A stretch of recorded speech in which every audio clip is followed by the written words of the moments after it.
Hello students, आज हम chemistry में नया चैप्टर स्टार्ट कर रहे हैं। चैप्टर का नाम है सॉलिड स्टेट। सबसे पहला टॉपिक है इसमें स्पेस लेटिस और क्रिस्टल लेटिस। डेफिनेशन देखते हैं इसकी। It is defined as a regular 3-dimensional arrangement of identical points in space,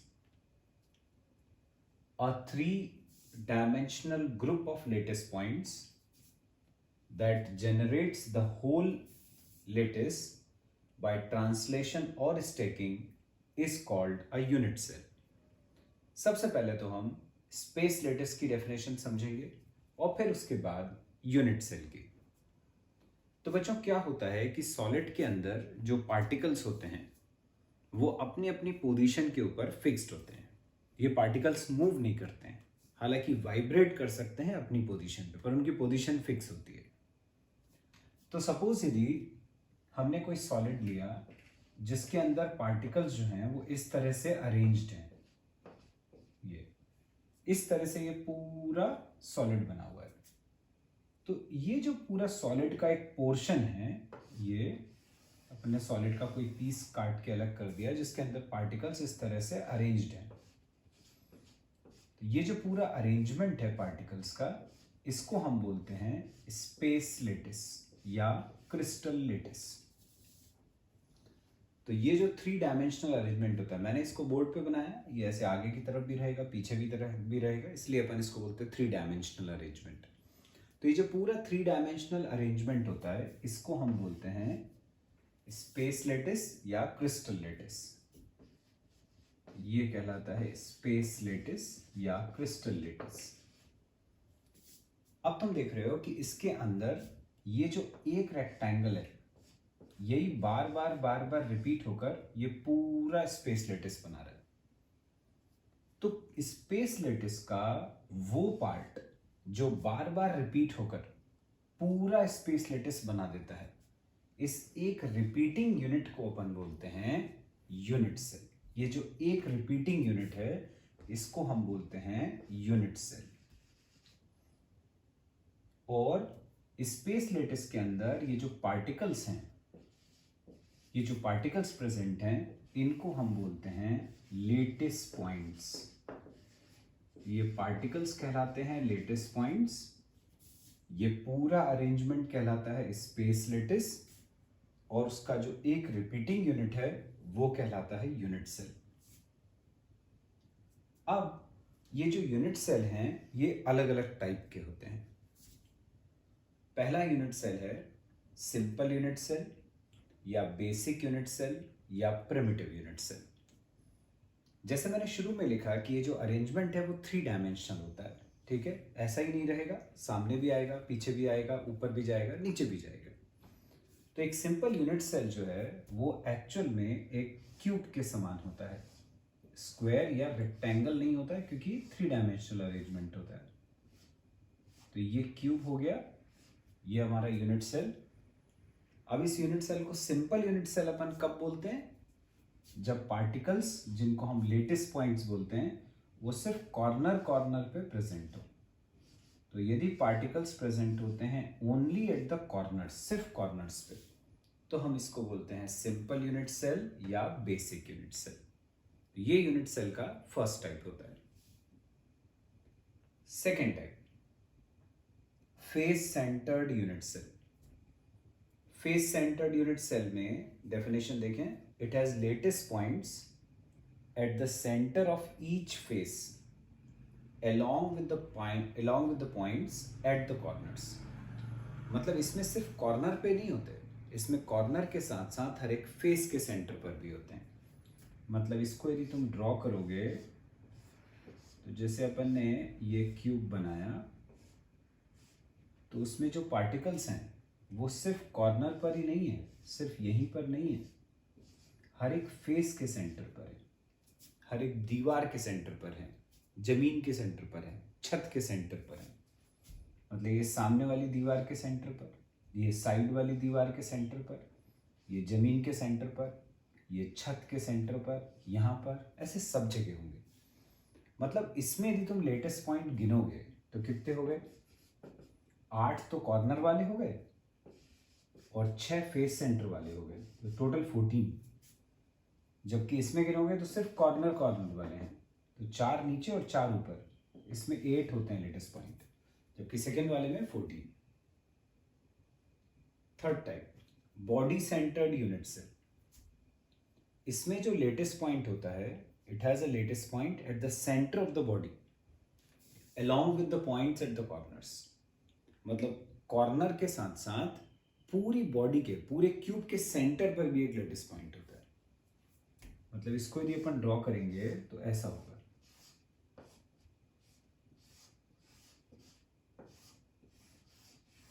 ये यूनिट सेल कॉर्नर पे तो हमेशा रहते ही हैं पार्टिकल, यहां तो रहेंगे ही रहेंगे, तो 8 तो ये होंगे ही होंगे। उसके अलावा एक पूरे क्यूब के सेंटर पे, यहां पे भी होगा, पूरे क्यूब के सेंटर पे।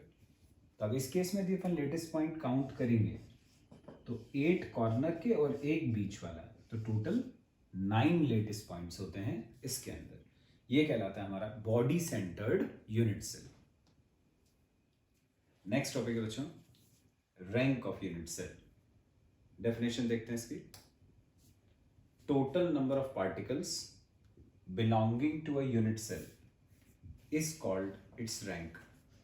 रैंक का मतलब होता है कि किसी यूनिट सेल को कुल कितने पार्टिकल्स बिलोंग कर रहे हैं। सपोज जैसे यदि हमने एक यूनिट सेल बनाया, मैंने बताया था यूनिट सेल ऐसा 3 डायमेंशनल नेटवर्क होता है।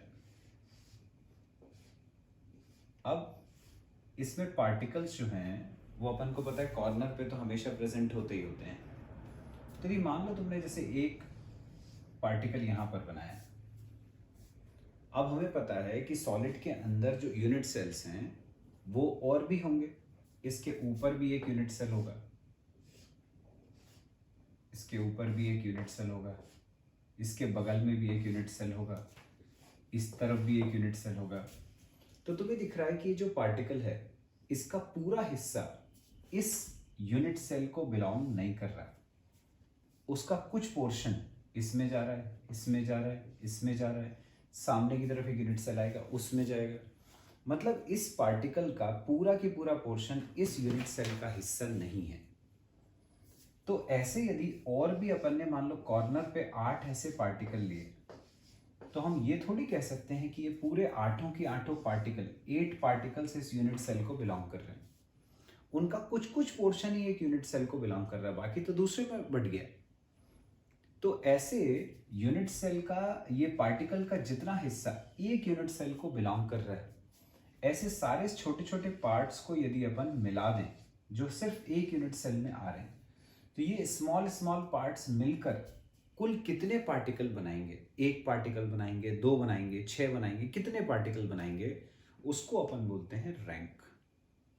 ठीक है। तो एक पर्टिकुलर यूनिट सेल में ये जितना जितना पोर्शन पार्टिकल्स का आ रहा है, वो सारे छोटे छोटे पोर्शन को मिलाकर, सारे स्मॉल पोर्शंस को मिलाकर हमें कितने पार्टिकल मिलेंगे। 1 पार्टिकल मिलेगा कि ऐसे स्मॉल पोर्शंस को मिला के 2 पार्टिकल मिलेंगे, कितने पार्टिकल होंगे टोटल, उसको अपन बोलते हैं यूनिट सेल की रैंक। यूनिट सेल की रैंक। अब ये रैंक को कैलकुलेट करने के लिए हमें कुछ रूल्स को फॉलो करना है। पहला rule, a particle at the corner contributes only 1/8 to a unit cell। मतलब यदि कोई पार्टिकल ऐसे कॉर्नर में प्रेजेंट होता है, तो जैसे मैंने बोला उसका बहुत सारा हिस्सा तो इधर उधर बढ़ जाता है, तो उसका कितना हिस्सा इस यूनिट सेल में आ रहा है जो अपन कंसीडर कर रहे हैं, उसमें इसका कितना पोर्शन आ रहा है, तो वो आता है 1/8, बाकी सब इधर उधर बढ़ जाता है। यदि पार्टिकल फेस सेंटर पर है, कॉर्नर पे है, तो 1/8 पार्ट यूनिट सेल में आता है। फेस के सेंटर पर है, फेस के सेंटर पर मतलब ये वॉल के सेंटर पर है, यहां पर है यदि, तो उसका हाफ पोर्शन ही यूनिट सेल को बिलोंग करता है। हाफ पोर्शन कैसे यूनिट सेल को बिलोंग करता है, जैसे मान लो ये जो बोर्ड है ये वॉल है यूनिट सेल की, अब इसके पीछे एक और यूनिट सेल होगा, तो यूनिट सेल ऐसा पूरा पार्टिकल हुआ। यदि वो इस वॉल के सेंटर पे प्रेजेंट है तो कैसे प्रेजेंट होता है, हाफ पोर्शन इधर और बाकी का जो हाफ पोर्शन है वो पीछे की तरफ दूसरे यूनिट सेल के अंदर चले जाता है। तो इस यूनिट सेल में तो उसका ये आधा पोर्शन ही आ पाया, इतना हाफ पोर्शन ही आ पाया, बाकी हाफ पोर्शन तो पीछे चला गया, दूसरे वाले यूनिट सेल में चला गया। तो यदि फेस के सेंटर पर कोई पार्टिकल आता है तो उसका सिर्फ हाफ पोर्शन ही उस यूनिट सेल को बिलोंग करता है।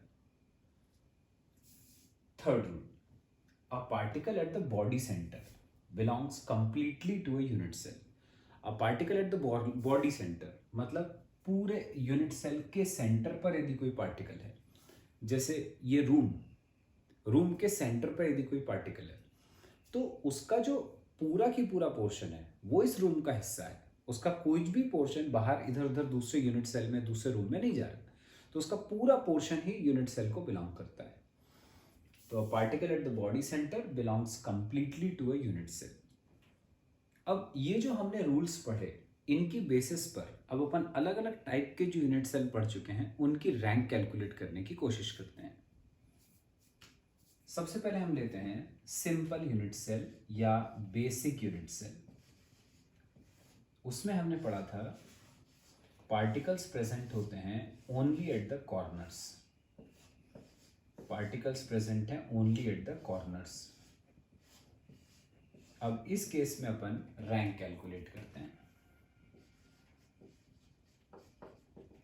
इस केस में हमने रैंक निकाली तो हमें पता है कि इसमें कितने पार्टिकल हैं, 8 पार्टिकल्स हैं और एक पार्टिकल का, वन पार्टिकल का कितना हिस्सा यूनिट सेल को बिलोंग कर रहा है, फर्स्ट रूल के अकॉर्डिंग 1/8।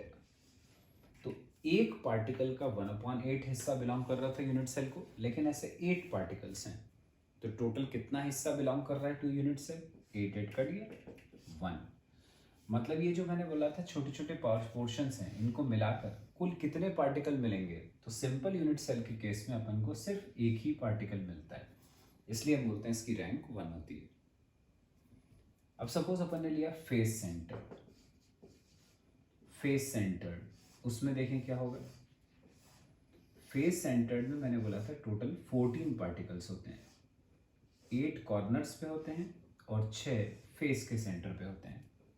तो 8 पार्टिकल्स हैं eight the corners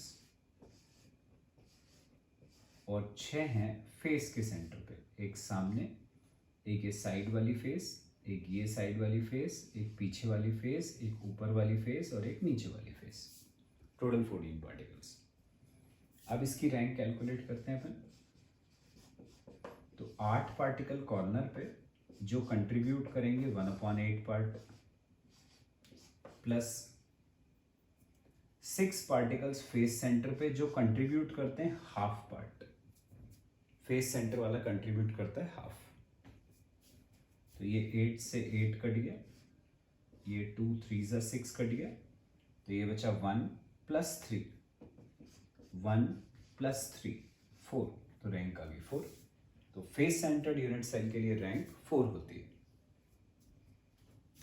next body centred, body centred वाले में देखें क्या होता है।